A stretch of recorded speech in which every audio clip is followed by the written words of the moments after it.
everyone. Thank you for coming. Before you start, this is obviously ahead of the trip to Tottenham Hotspur this weekend. We'll have an embargoed section. We'll make that clear when it is, but it is for 10:30 on Friday evening. Peter Stevenson, Sky Sports News. Off you go. Vinny, good afternoon. Good afternoon. Can I just ask you first of all, Forest lost their appeal this week. How much of an extra glimmer has that given you? Because to all intents and purposes, if they'd have been given points back, the season would have been over already for you. Yeah, and as weird as it may sound, I didn't pay any attention to it. I'm of course, like everyone at Burnley Football Club, desperate for us to try and stay in the league, to try and pull off some sort of exceptional performance in the next game and the game after that.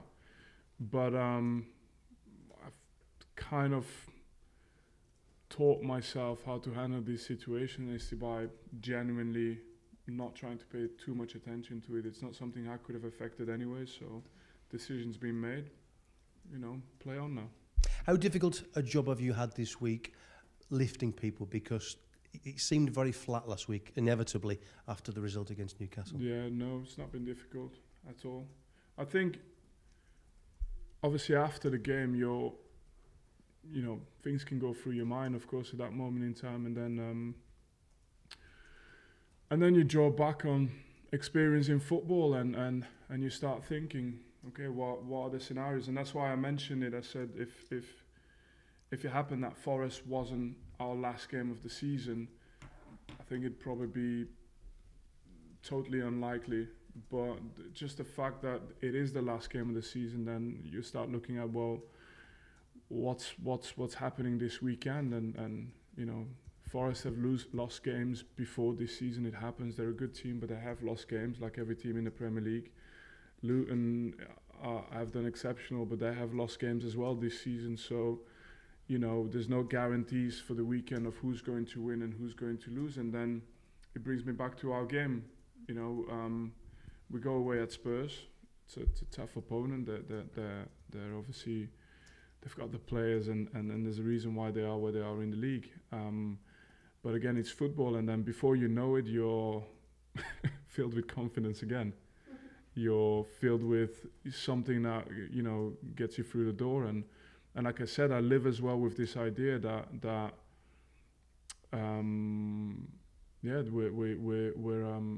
we're a team that's alive in that sense. We're a club that's alive, so it doesn't stop and start with the next game. It doesn't stop and start with the next two games. And it's an exciting place to be at. How have you managed the situation? Have you tried to keep it exactly the same as all the other weeks of the season, or because of the unique situation that you find yourself in now, do you, for want of a better expression, do you crank it up a little bit? No, I think you want to keep a certain structure for sure. You want to keep a certain either discipline or idea towards the game, because that's also the reason why players have improved this season. But then in terms of the energy for the week, I think you have to feel it. It just depends on the week it is. It depends on, sometimes it can even depend on the weather. I mean, it won't surprise you that if you come and turn up for training every day and the sun is shining, which we've had this week, naturally you have a lift anyway. So we've had that. It's not been one of them that I've had to go and dig really deep to go and find it for them. It's been there, and you tune a little bit to what the team needs. And of course, I suppose part one is win your game. Part two would then be wait and see what happens in the Forest game, which is a later kickoff. Is that just something that you'll hopefully plan to do? There's only part one I'm concerned about. It's the only thing. Part two is, it's not in our control. I know the scenarios. I know what's possible. Forest can win. They can draw. They can lose. But we have to focus on our game.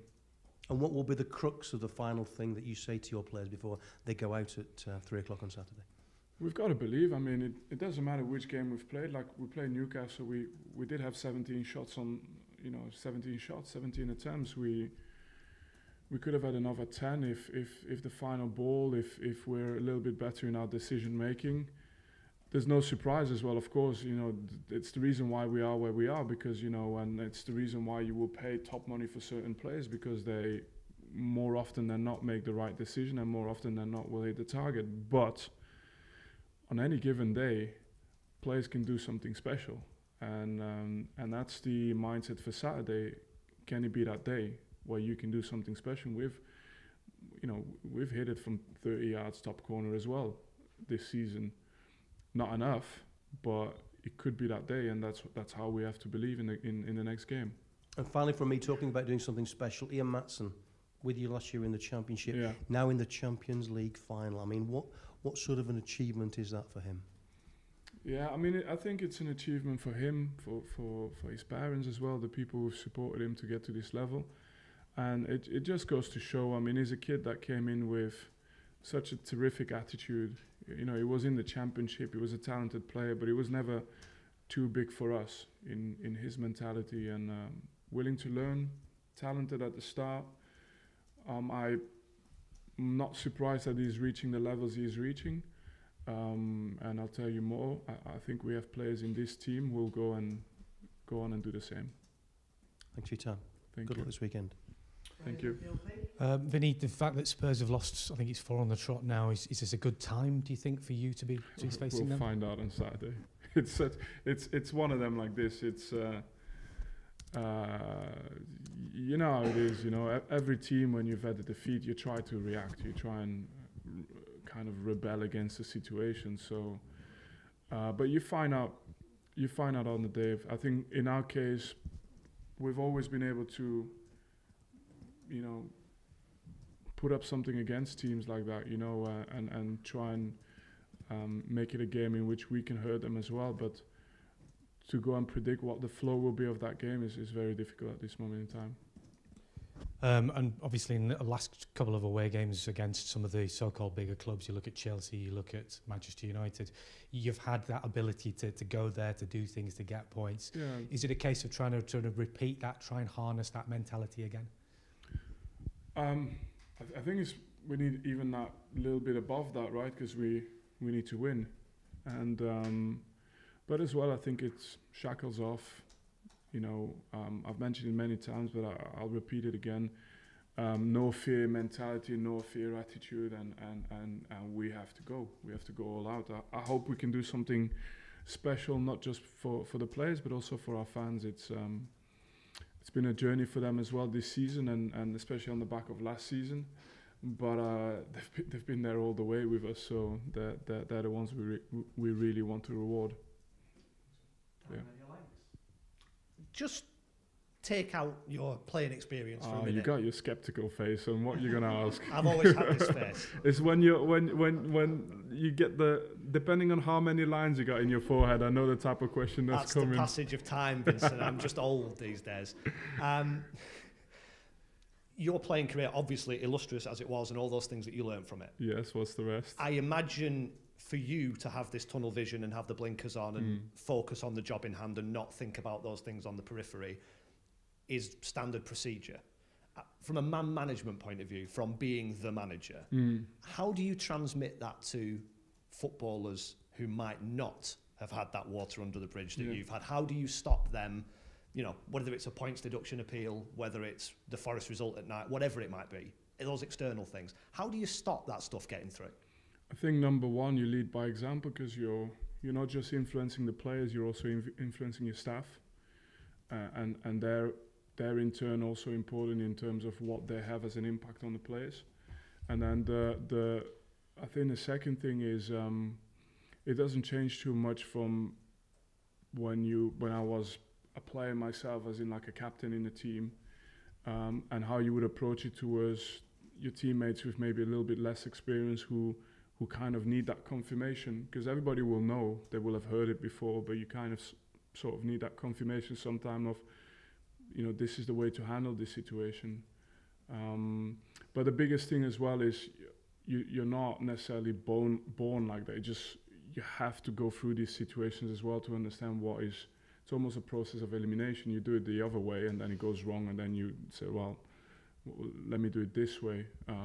So I have no doubt that we're able to sort of put things in the right place and approach it in the right way. But you find these things out really mostly on the day.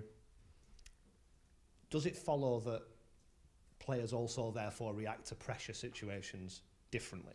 Have you learned this season X player reacts one way, Y player reacts another way? Yeah, we do. And we do learn all the time. And the more of these key situations you're going through with them, the more you're actually able to see how they're actually coping with it. But as well, the second time they usually also cope with it differently than the first time, because they learn themselves as well. It's not just you teaching them, they teach themselves as well.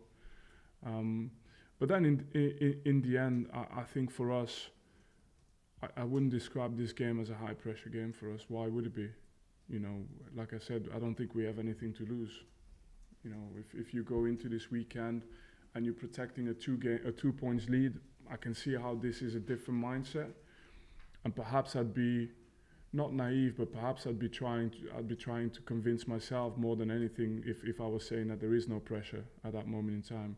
But in this case, I genuinely believe that for us it's all opportunity, and if that energy can live from now and hopefully into the last game. But I don't want to even think about Forest game right now. I think that this is our last game.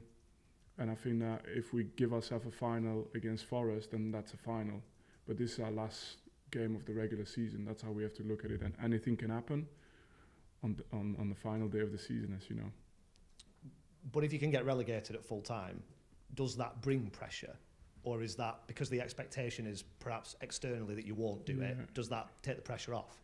Let's not talk about relegation right now. Let's talk about the opportunity of the game. We'll have plenty of time to talk about what the season has been for us, good or bad, but right now, I don't think we have to play out any scenarios. The only thing I know is we'll keep going. That I guarantee you. No matter what, you just keep going, and rewards don't get distributed in life because you've done something exceptional in that one given season. Is because you've prepared yourself for a long time to have that one moment. So and you have to go through these moments to be able to earn the rewards.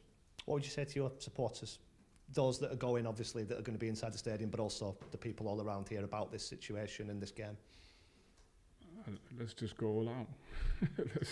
let's have a good go and let's do ourselves proud. That's the goal we have, and I can't ask for them to do it for us, but I would love to be able to come out of this place with a special experience. Your opposite number, Ange Postecoglou, is pretty open in the way he wants to play and an emphasis on attack. That plus this situation, is that likely to lend itself to an open and attacking game with two teams who want to win? I've said to you before in earlier press conference, I think this year it's a strikers league.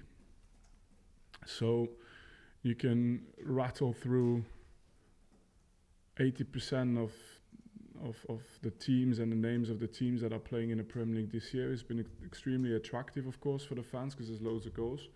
But I think that a lot of coaches at this moment in time are very much on the front foot, or very much, and I think the strikers as well are having, some really good big spaces to attack at this moment in time, and therefore I think that we know what this is. It was like this against Newcastle. It was like this against United. It was like this against Chelsea or Bournemouth. Or we just hope that we get the result.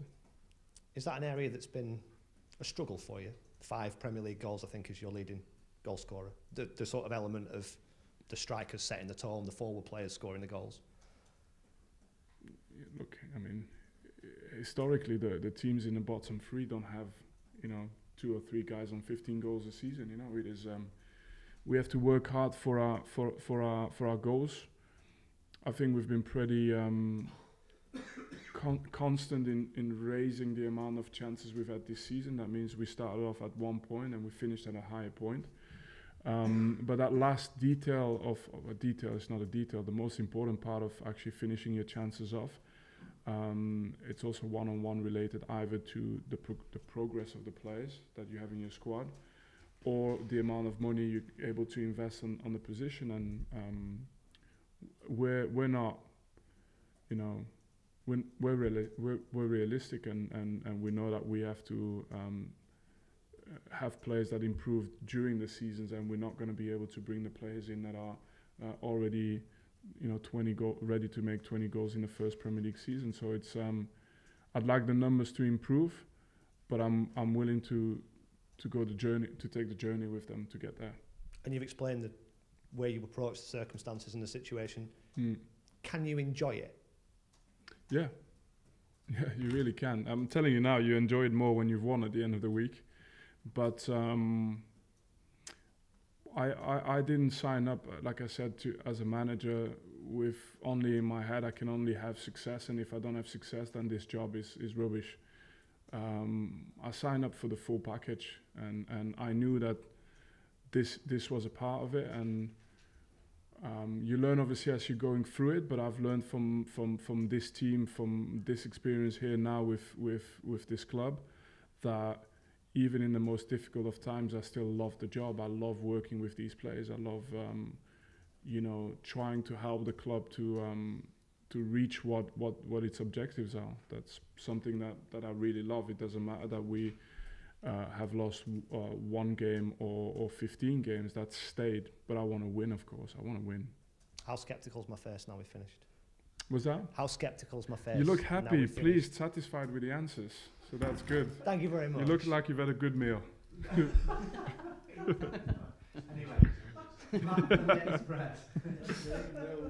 I won't ask about my face. Sander Berg won the club's Player of the Season award. How pleased have you been with him following his move from Sheffield United? It's good because I think his improvement is I think puts a highlight on everybody else's improvement as well. You see the first few games, how he came through the building, the question marks that you could have had at that time that were justified. And yeah, I think he's been nearly in every game at the same level of as the midfielders, if not better than the midfielders we've faced in for a long time now. He belongs at this level, and yeah, it's important for us in every game, and hopefully he can just top those performances with a goal at the weekend. That'd be great. Because of how well he's played, not concerned, but do you expect interest in him in the summer? I haven't thought about it, to be honest. I want him to get better and improve again so that he can help Burnley. That's my goal. That's my role as a coach. But everything else afterwards, you know, good players always attract interest, so that wouldn't surprise me. But my only goal is to have him good for Burnley. How's Maxime Mestev after he came off last week? It was fine. It just unfortunate. He picked up like a bit of an illness the day before, but brave again that he wanted to play, and he just, I think he went lights out. He wasn't able to continue. Is it illness? Is that gone now? Yeah, it's fine. Yeah, and Luka Kolyos, is he in contention yet? No, it's still not. Finally, can I ask about Michael Obafemi? He was left at a Millwall team last week, and Neil Harris said it was a discipline issue. Have you had to speak to him or discuss that with them? No, I mean, I think right now we've been focused mainly on getting the season over the line. But of course, I think as a club in general, I don't think we're too pleased with the fact that there needed to be a big statement about it, because we always have a duty of care for all the players that we have. And but okay, I don't want to get involved in other clubs' affairs. I think the main thing for us is that we're able to recover players that have improved and that feel like they can help us next season.